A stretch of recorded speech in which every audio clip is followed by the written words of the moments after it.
वालेकुम। हमारा जो प्रोजेक्ट है वो है पर्सनल डायरी का।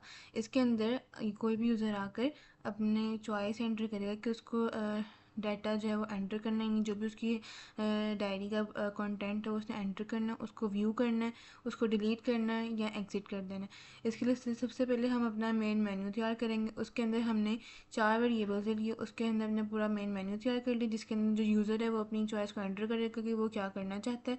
और उसके बाद हमने डिफरेंट वेरिएबल्स बना लिए कि जिसके अंदर यूज़र से हम कहेंगे कि वो अपना जो डेली डायरी का है वो एंटर करे, उसको मैसेज आए कि उसकी जो एंट्री वो सेव्ड हो चुकी है, या जो डायरी अगर वो डिलीट कर दे तो वो डिलीट हो चुकी है। और अगर कोई डायरी अवेलेबल नहीं है तो उसको एक मैसेज शो करवा दे कि ऐसी कोई भी जो एंट्री वो अवेलेबल नहीं है। और उसके बाद एक मैसेज शो करवा दे कि press any key to return to the main menu. और उसके बाद हमने डिफरेंट जो है वो टाइटल और प्रॉम्प्ट्स ले लिए, जिसके अंदर जो है वो यूज़र जो है अपना टाइटल एंटर करेगा और उसके बाद डेट एंटर करेगा कि किस डेट को उसने अपनी डायरी को क्रिएट किया होगा।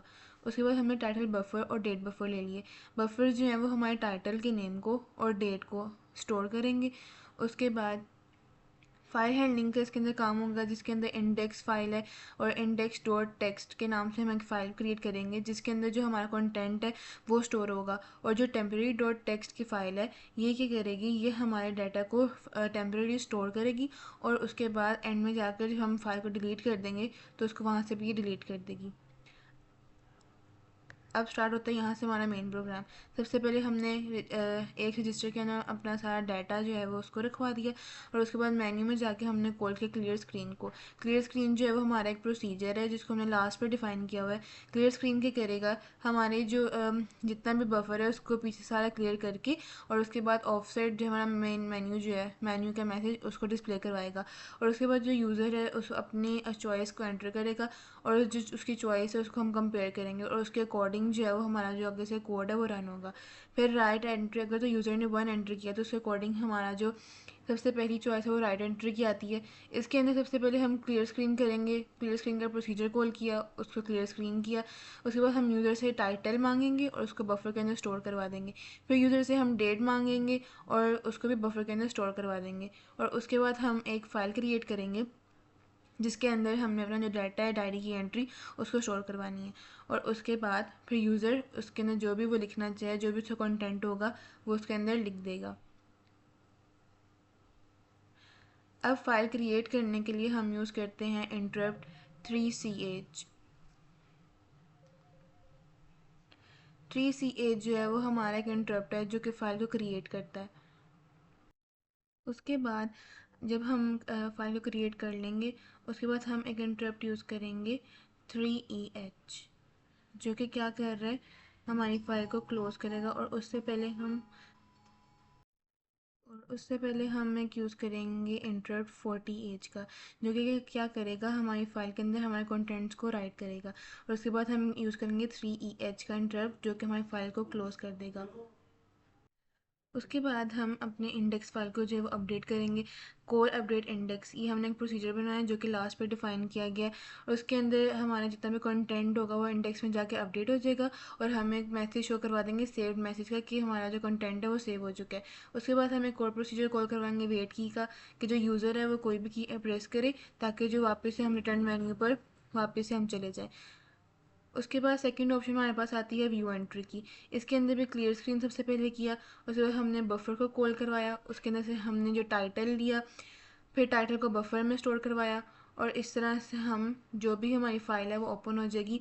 फ़ाइल ओपन करने के लिए हम इंटरप्ट यूज़ करते हैं 3dh का, जो कि रीड ओनली मोड का जो है वो ओपन करेगी और जहाँ से हम अपने जो डाटा है उसको हम रीड कर सकेंगे। और अगर तो हमें कोई डाटा जो है वो नहीं मिलता, अगर हमारा जो बफर है वो मैच नहीं करता हमारे टाइटल नेम से, तो हम मैसेज डिस्प्ले करवा देंगे नो एंट्री फाउंड का।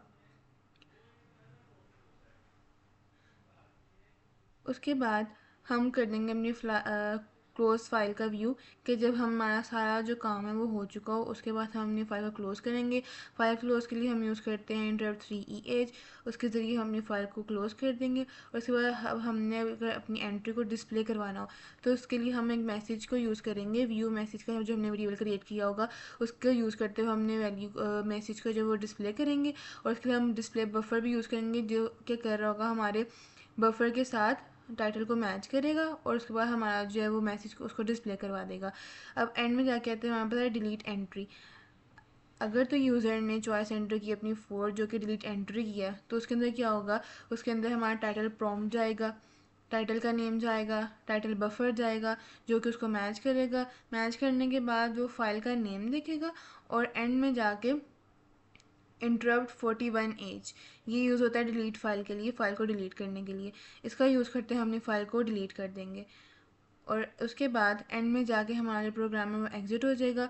और उसके बाद ये जो सारे प्रोसीजर्स जो भी हमने इसके अंदर यूज़ किए उन सारों की यहाँ पे डिटेल है। सबसे पहले क्लियर स्क्रीन का प्रोसीजर था, यहाँ पे हमने इंटरप्ट यूज़ किया 10 एज जो कि बेसिक काम करता है स्क्रीन को क्लियर करने का।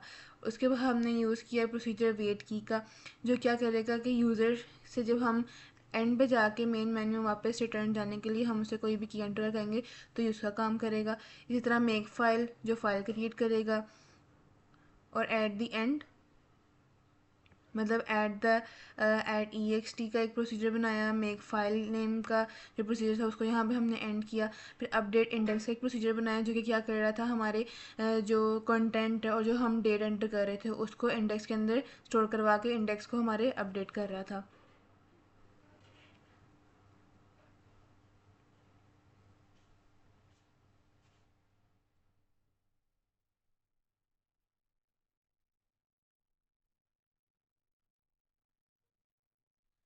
और यहाँ पर हमने एक स्ट्रिंग कॉपी का एक हमने प्रोसीजर बनाया है जो क्या करता है कि हमारा जितना भी डाटा है यानी जितना भी हमारा कंटेंट है, जितना भी हमने कंटेंट लिखा होगा, जो स्ट्रिंग कॉपी का हमने यहाँ पे एक प्रोसीजर बनाया है वो क्या करेगा, वो मेमोरी से मेमोरी के अंदर स्ट्रिंग को जो है वो कॉपी कर देगा और उसको परमानेंटली स्टोर कर देगा।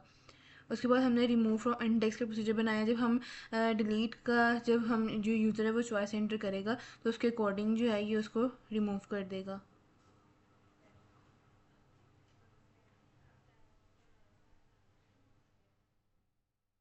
और एंड में जाके हमारा जो प्रोग्राम है वो एंड हो गया।